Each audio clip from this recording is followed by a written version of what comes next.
السلام علیکم ورحمۃ اللہ وبرکاتہ۔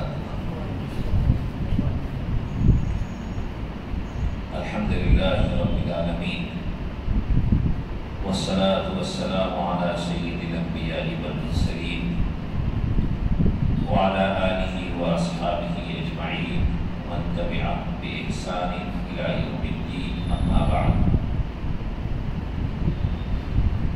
وعن ابن مسعود رضی اللہ عنہ قال قال رسول اللہ صلی اللہ علیہ وسلم لقيت إبراهيم ليلة أسري بي فقال يا محمد أقرئ أمتك مني السلام وأخبرهم أن الجنة طيبة التربة عذبة الماء وأنها قيعان وأن غراسها سبحان الله والحمد لله ولا إله إلا الله والله أكبر، رواه الترمذي وقال حديث حسن۔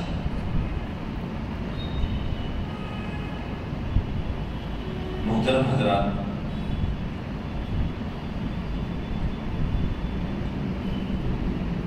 ابھی رجب کے مہینے کے اخیر میں ہم لوگوں نے شب معراج کا تذکرہ سنا ہوگا، اور اس موقع پہ معراج اور اسراء کی جو تفصیلات ہیں ان سے بھی آپ کو واقفیت نہیں ہوگی۔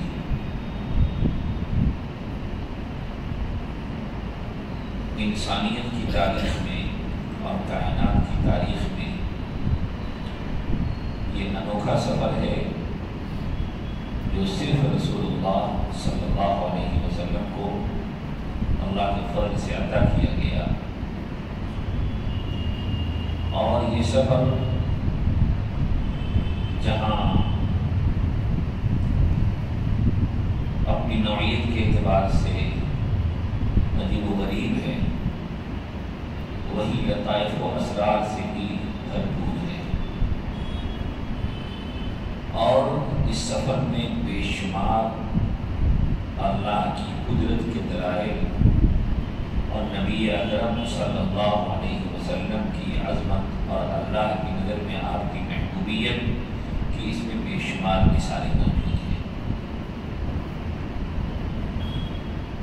یہ سفر ان تمام لوگوں کے لیے عبرت ہے، سبق ہے اور عقل کھولنے والا ہے، جو ہر چیز کو اپنی عقل کی روشنی میں جانچنے کی کوشش کرتے ہیں کہ اللہ تعالیٰ ان چیزوں پر بھی قادر ہے جو انسانی عقل سے ماورا ہے۔ اسی لیے اس سفر میں انوکھے انوکھے واقعات ہوئے۔ اسی طریقے سے اس سفر کا ایک اہم پہلو امت کے لیے تعلیم ہے۔ اسی لیے اس سفر میں جہاں بے شمار عجائبات آپ کو دکھائے گئے، انبیاء کی امامت آپ سے کرائی گئی، وہیں کئی چیزیں آپ کو دکھا کر کے اور کئی حالات آپ کے ساتھ لا کر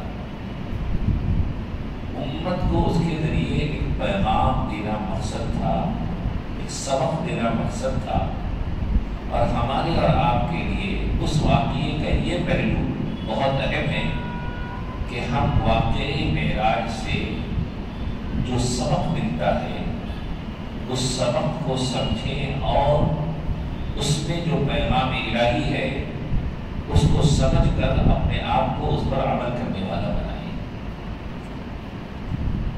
ابھی جو روایت ہے، اس روایت کا تعلق بھی اسی سفر اسراء اور سفر معراج سے ہے۔ اس سفر میں نبی اکرم صلی اللہ علیہ وسلم کے سفر کا آغاز مکہ مکرمہ سے ہوا، اور سفر فکان قاب قوسین او ادنیٰ اس منزل تک پہنچا، اور آپ پہنچے اس منزل تک جہاں فرشتوں کو بھی جانے کی اجازت نہیں تھی، سدرۃ المنتہا سے آگے وہ تشریف لے گئے آپ، جہاں بلندیوں کی بلندیاں بھی ختم ہو جاتی ہیں۔ اس سے جہاں آپ کے مقام و مرتبے کی بلندی کا اعلان تھا، وہیں آپ کی اللہ کی نظر میں محبوبیت کا بھی اعلان تھا کہ اللہ کی نظر میں آپ کتنے محبوب ہیں کہ کسی کو اس مقام سے آگے جانے کی اجازت نہیں ہے۔ یہ تو شان محمدی ہے کہ سدرۃ المنتہا کی رکاوٹ بھی ان کے لیے رکاوٹ نہیں ہے، چنانچہ مقام شریف الکرام تک بھی پہنچے، اور پھر وہ نعمت آپ کو عطا ہوئی جسے دیدار خداوندی کہتے ہیں۔ یہی وجہ ہے کہ صحابہ، تابعین، تبع تابعین اور امت کے اسلاف کی رائے یہی ہے کہ نبی اکرم صلی اللہ علیہ وسلم نے اپنی بشری آنکھ سے اللہ عز و جل کا دیدار فرمایا۔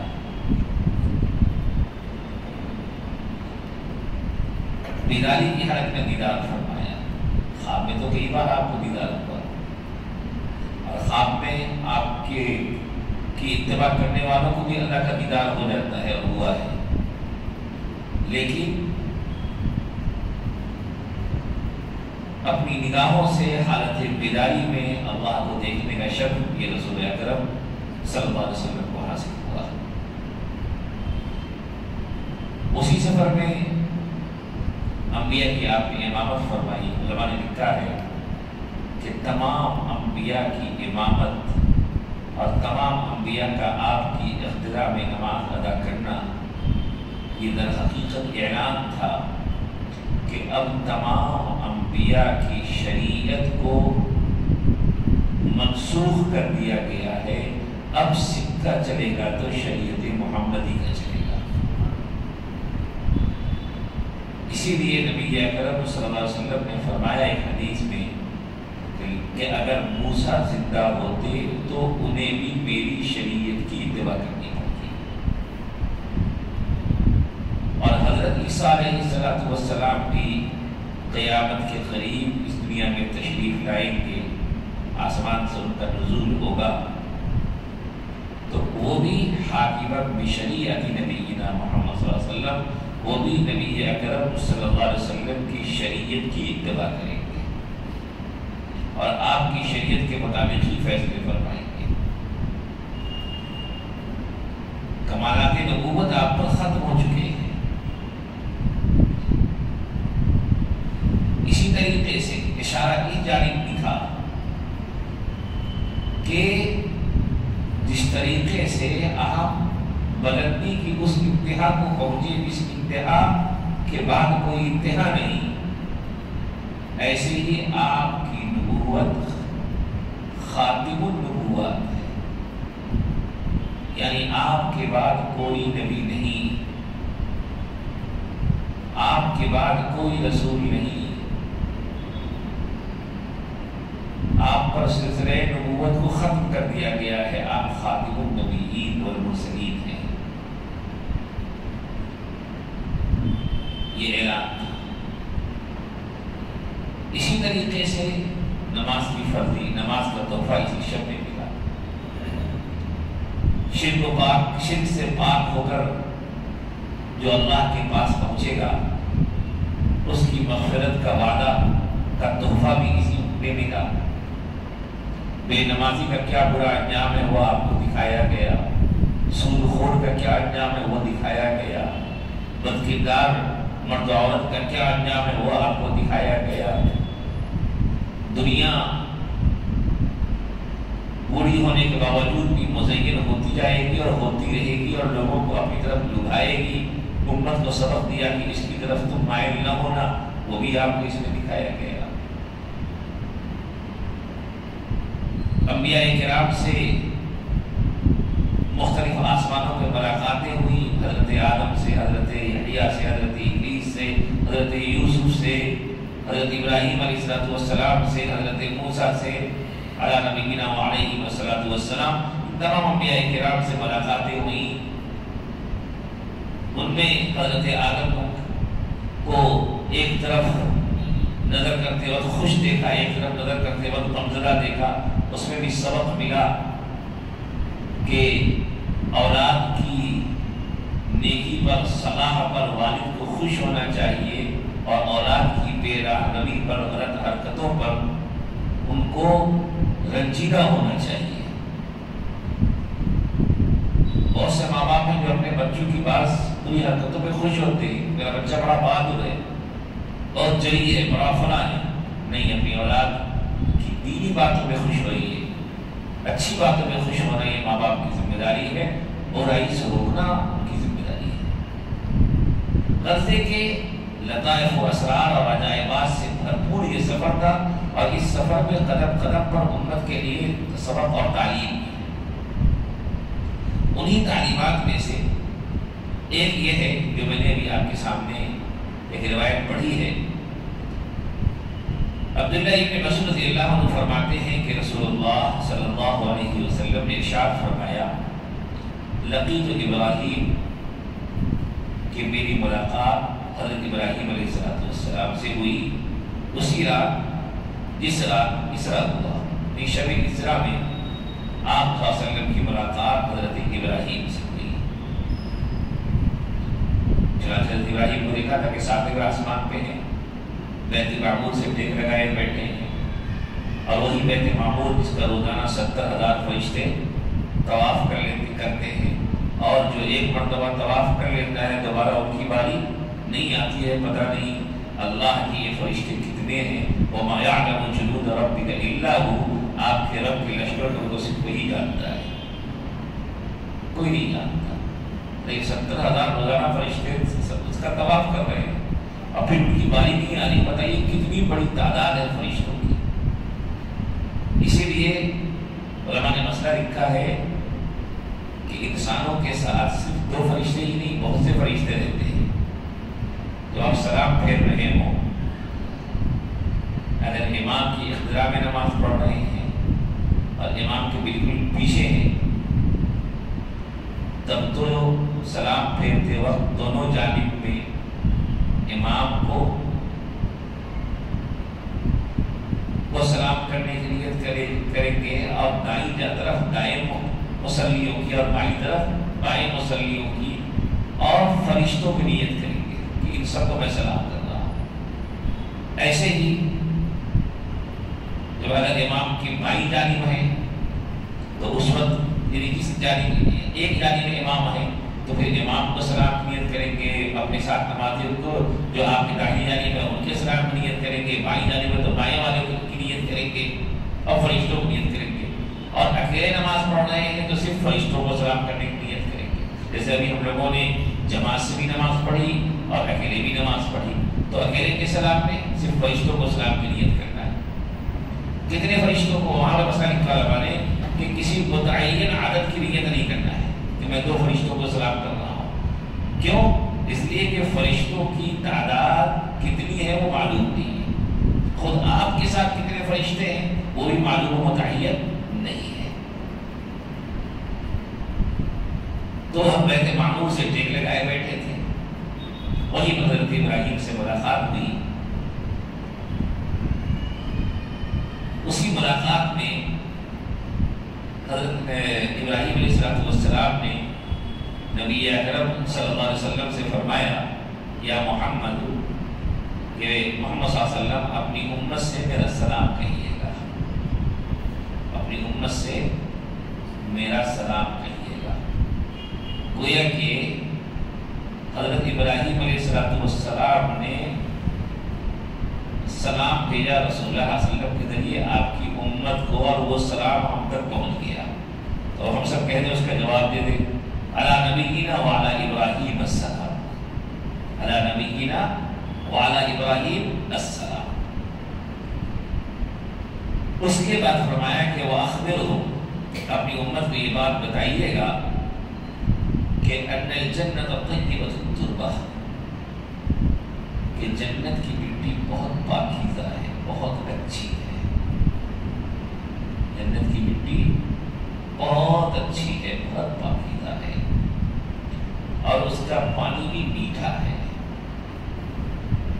کسی بھی پودے کے لیے ضروری ہے کہ مٹی اچھی ہو، پانی اچھا ہو۔ اگر مٹی خراب ہے تو بھی پودا ضائع ہو جاتا ہے، یا مٹی میں پانی اچھا نہ ملے تو بھی پودا ضائع ہو جاتا ہے۔ فرمایا کہ مٹی بھی اچھی ہے، پانی بھی اچھا ہے، لیکن وہ چٹیل میدان ہے، چٹیل میدان ہے۔ اب وہاں پہ اپنے باغات کا انتظام خود کرنا ہے۔ اللہ نے یہ کر دیا کہ بھائی ٹھیک ہے بھائی، لو تم شجر کاری کر لو، اپنے باغات لگا لو، کہ جنت کی مٹی بھی اچھی ہے، پانی بھی اچھا ہے، اب تم کو باغ خود لگانا ہے۔ فرمایا کہ اس کا باغ لگانا کیا ہے؟ سبحان اللہ والحمد للہ ولا الہ الا اللہ واللہ اکبر، یہ اس میں باغ لگانا ہے کہ جو سبحان اللہ والحمد للہ ولا الہ الا اللہ پڑھے، ولا الہ الا اللہ واللہ اکبر پڑھے گا تو اس کی طرف سے اس میں باغ لگا دیا جائے گا۔ اب یہاں پہ مزید تفصیل ایک دوسری روایت میں آئی، ایک روایت ہے ابن ماجہ میں، حضرت ابو ہریرہ رضی اللہ تعالیٰ عنہ کچھ درخت، کچھ پودے وغیرہ لگا رہے تھے، رسول اللہ صلی اللہ علیہ وسلم وہاں سے گزرے، آپ نے پوچھا کہ ابو ہریرہ کیا کر رہے ہو؟ کیا رسول اللہ؟ پودے لگا رہا ہوں۔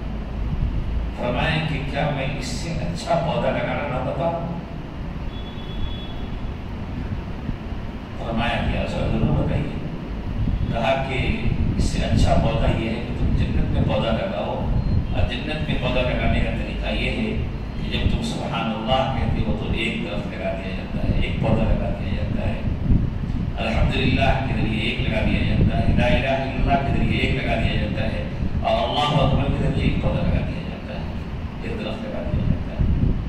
گویا کہ یہ چار کلمے ہیں، ہر کلمے کے بدلے انسان کا ایک درخت، ایک پودا وہاں لگ جاتا ہے۔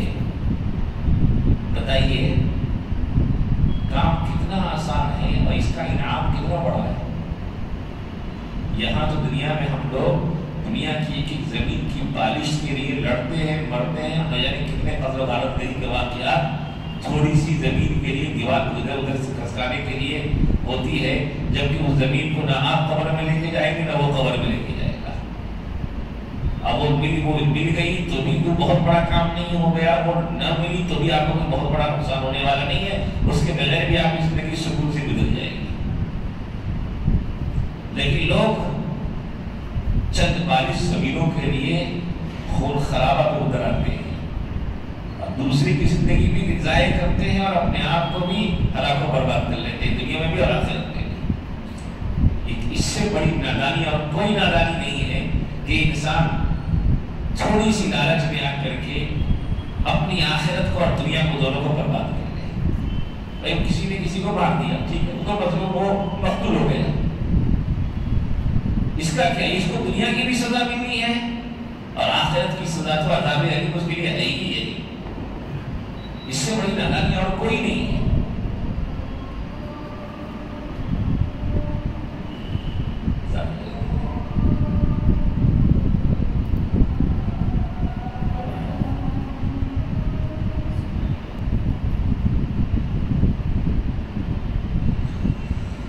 تو غرضے کے عمل بہت آسان ہے اور اس کا انعام بہت بڑا ہے کہ ہم بڑی آسانی سے بیٹھے بٹھائے سبحان اللہ والحمد للہ ولا الہ الا اللہ واللہ اکبر پڑھتے ہیں، لیکن اس کا جو انعام مل رہا ہے وہ دیکھیں کتنا بڑا ہے کہ جنت میں ہماری طرف سے درخت لگائے جا رہے ہیں اور ہر ایک کلمے پر ایک ایک درخت لگائے جا رہے ہیں۔ آج کل ہم لوگ مادیت کی اور اسباب سے اتنے جڑ گئے ہیں کہ ہر چیز کو ہم لوگ اس نظر سے دیکھتے ہیں۔ دیکھیے وظائف، اذکار، دعائیں، تعلق مع اللہ، اس سے وہ چیزیں ہوتی ہیں جو کسی اور چیز سے نہیں ہو سکتی۔ ایک تو دیکھیے کہ اس سے جنت ہماری آباد ہو رہی، جنت میں باغ ہمارا تیار ہو رہا، وہ تو کتنی بڑی نعمت مل رہی ہے۔ اس کے جب انسان اپنے آپ کو ذاکر بناتا ہے، تسبیحات کا اہتمام کرتا ہے، صبح و شام کو وہ اللہ کی یاد میں اپنے آپ کو مصروف رکھتا ہے، تو اس کی زندگی بھی بابرکت ہوتی ہے،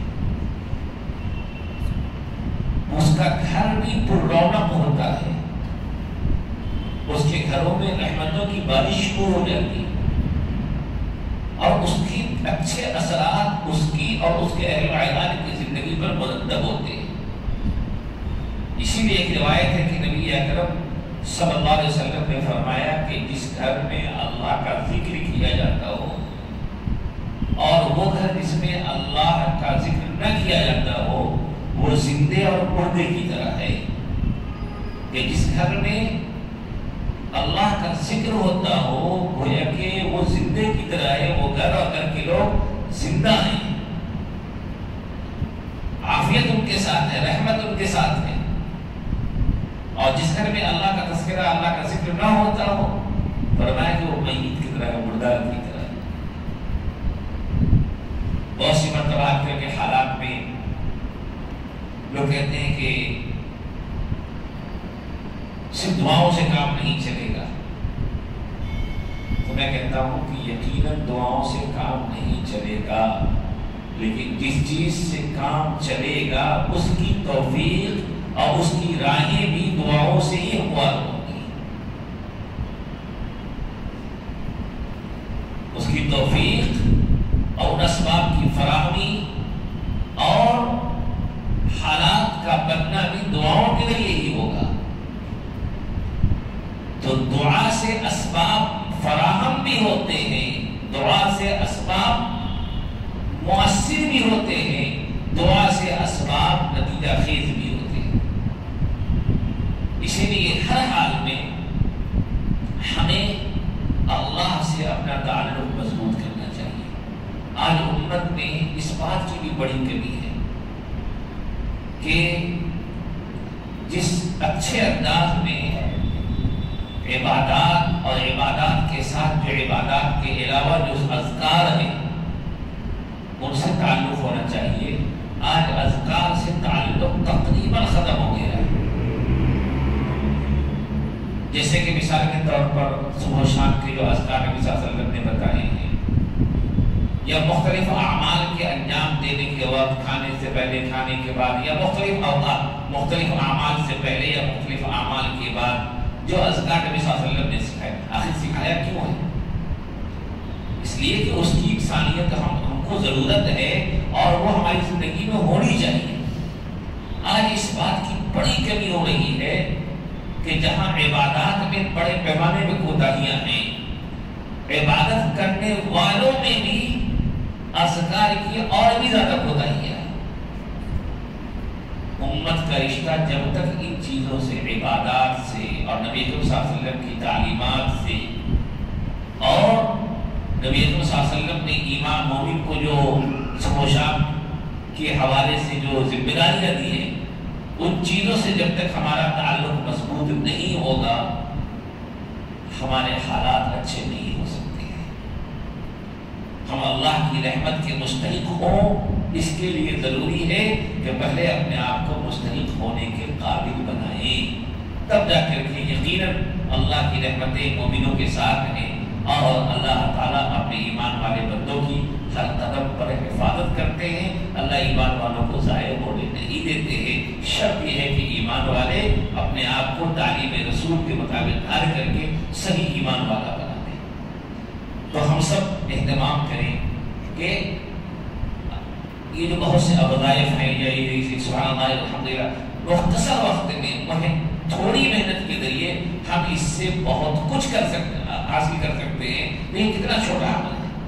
تو آج سے مطلب اس کو شروع کر دیا، اپنے گھر کے لوگوں کو بتائیں سبحان اللہ والحمدللہ ولا الہ الا اللہ واللہ اکبر۔